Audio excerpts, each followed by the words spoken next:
વાગરા તાલુકાના ઓછળ ગામે ગત તારીખ 4/11/2025ના રોજ બનેલ એક ખૂનના બનાવમાં વાગરા પોલીસે ત્વરિત કાર્યવાહી કરીને ગણતરીના કલાકોમાં જ આરોપીને ઝડપી પાડ્યો છે.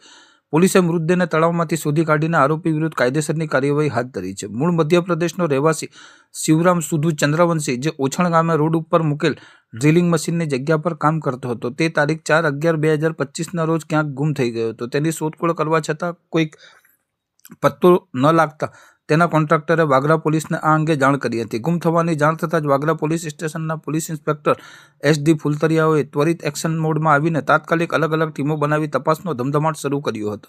તપાસ દરમિયાન પોલીસને માહિતી મળી હતી કે ગુમ થનાર ઈસમ સાથે કામ કરતો અન્ય એક મધ્યપ્રદેશનો રહેવાસી સુરત શાહલાલ મર્સકોકેને શિવરામ સુધુ સાથે રાત્રિના સમયે જમવા બાબતે ઝઘડો થયો હતો. આ ઝઘડાની રીસ રાખીને સુરત શાહલાલે શિવરામ સુધુનું ગળું દબાવીને મોત નિપજાવ્યું હતું અને તેની લાશને ઓછણ ગામના બસ સ્ટેશન પાછળ આવેલ તળાવમાં નાખી દીધી હતી. માહિતી મળતા જ વાગરા પોલીસ તાત્કાલિક સ્થળ પર પહોંચીને તપાસ કરતા તળાવમાંથી શિવરામ સુધુની લાશ મળી આવી હતી. પોલીસે લાશનો કબજો મેળવી PM સહિતની જરૂરી કાર્યવાહી શરૂ કરી કોન્ટ્રાક્ટરની ફરિયાદના આધારે વાગરા પોલીસ મથકે ખૂનનો ગુનો નોંધી કાયદેસરની કાર્યવાહી હાથ ધરી હતી.